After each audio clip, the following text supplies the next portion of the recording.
হঠাৎ আপনাকে এক ডাক্তার রিপোর্ট দিয়ে বলল আপনি মাত্র ৩০ দিন বাঁচবেন, আপনার ক্যান্সার হয়েছে, এখন আপনার শেষ স্টেজ যাচ্ছে। এটা শুধু আপনিই জানেন, আপনার পরিবার কিংবা বন্ধু বান্ধবরা কেউ জানে না। এখন এই রিপোর্ট পাওয়ার পরে আপনি বাসায় গেলেন। প্রতিদিনের মতো আজকেও আপনার বাবা আপনাকে বকাঝকা শুরু করলো, তোকে দিয়ে কিচ্ছু হবে না, সারাদিন কোথায় থাকিস তুই, অকাজের ছেলে, ইত্যাদি ইত্যাদি। এই মধ্যবিত্তের বাবার যেমন হয় আর কি।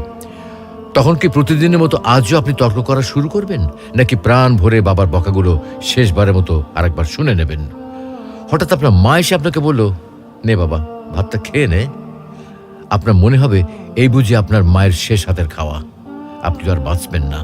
আপনি পরম তৃপ্তি নিয়ে খাবেন এবং আপনার কাছে মনে হবে এটা আপনার শ্রেষ্ঠ খাবার, যদিও ডাল ভাত হোক না কেন।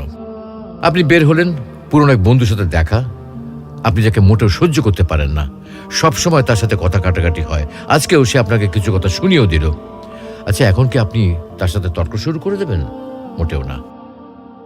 আপনি হয়তো তাকে জড়িয়ে ধরবেন এবং বলবেন, দোস্ত ভালো থাকিস। আচ্ছা জানেন, আমরা এখন মৃত্যুর কথা ভাবতেই চাই না, এ থেকে আমরা পালিয়ে বেড়াতে চাই।